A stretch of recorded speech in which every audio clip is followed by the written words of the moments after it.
the opportunity to turn to our good friends, Deputy Inspector Kossim and Harry Rosenthal, and for a panel on what you should be doing to communicate with your local police. Because you know what?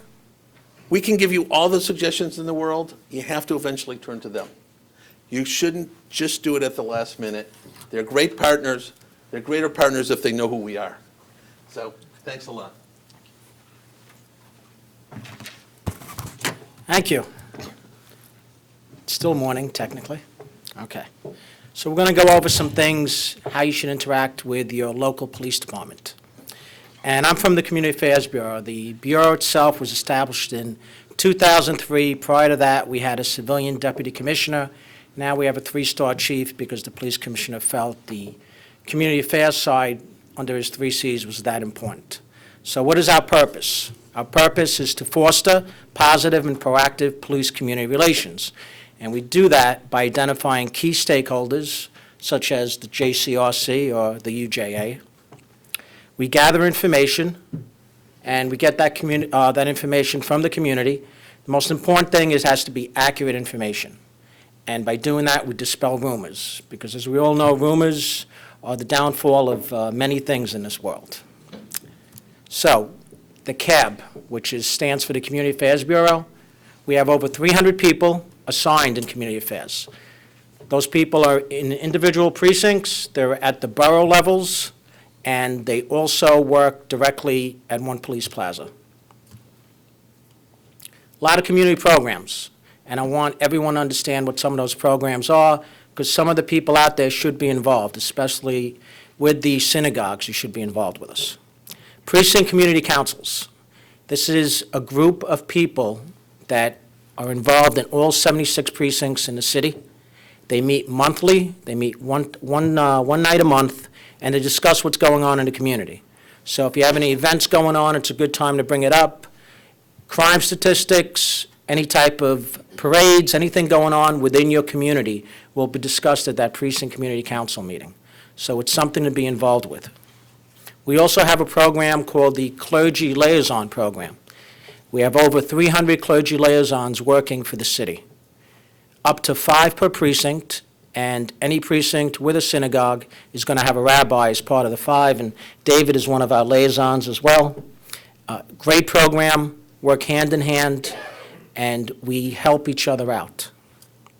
We also have the Auxiliary Police Program, and this is something that's important to know about, because not only to get involved with, but when you meet with your precinct commander, sometimes because of resources, we may not have enough police officers to put out on those posts for you, but the auxiliary police give us a great hand.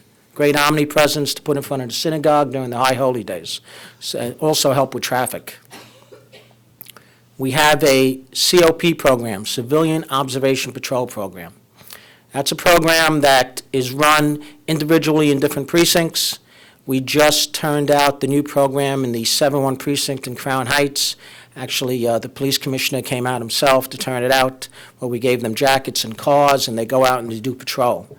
So it's another viable way to do community service. Block Watches, it's a program that's been around for a long time, where you see something and report it. You get a block watcher number, see something unusual, you call, just like you would call 911, but now it's a way where the community can kind of tie itself together. We also have the Police Ride-Along Program. The Ride-Along Program is a great program if you want to know what police officers really do. What we do is you sign up, you fill out a form, you go to your local precinct that you want to do your ride-along in, they give you a vest, you get in the back seat of the car, and you ride around for up to 4 hours with 2 patrol officers that respond to jobs. It's a good insight into what the police actually do, so it's an interesting program. If you want to know what police officers go through as far as their training, we have the Citizens Police Academy, which runs around 12 weeks at the police academy. You can apply for it. You go once a week for those 12 weeks, and you get the same type of training that a police officer does in respect to what they do, whether it be police science, whether it be social science, whether it be firearm training. They take you to the range, so it's very interesting. We also have a unit under Community Affairs for the kids, the Youth Services section, and I'm sure you've all heard of PAL programs, Police Athletic League. We also have Police Explorers that a lot of kids join, so it's a good way to keep kids out of trouble and off the streets. And not lastly and least, but we also go out and do presentations, counterterrorism presentations we do identity theft, we do gang presentations. So these are just a small part of what the Community Affairs Bureau does for anybody out there that be interested in coming in and getting involved. So, I mentioned we have community affairs officers assigned to every precinct. So what do we need to do? What do you need to do? And what do we need to do? We need to establish consistent contact with your local precinct, and you need to build a relationship. And when you build that relationship, this is when the high holy days come about. You're going to sit down with us. You want to tell us about your event. The date, the time, the purpose of that event, your needs, whether it be parking, whether it be a late night service, special circumstances, if you have high-profile people attending, large crowds, traffic, these are all things we need to know about. And when we sit down with you and we go over these things, we can assign possibly a police officer, depending on the event, special attention by a car passing on a consistent basis, whether we use those auxiliary police officers, whether we use our clergy liaisons, whether we use our civilian observation patrol individuals. These are all people that can be encompassed to help you out. And right there you see communication is understanding, and understanding obviously is communication, which is very important. So, in your synagogues or wherever you might be, it's very important for you to reach out to, and not just by phone. I would recommend going in person to your local precinct and introducing yourself to the commanding officer as well as the executive officer. These are the people you need to know, because when you need to reach out, they need to know what's going on. As well as the commanding officer and the executive officer, they'll introduce you to the community affairs officer, who will deal with you on a regular basis, and the crime prevention officer. Now, the crime prevention officer can be very helpful because they do etching of iPods, they do etching of bicycles, they go out and do security surveys if your synagogue is that big and there is a threat level.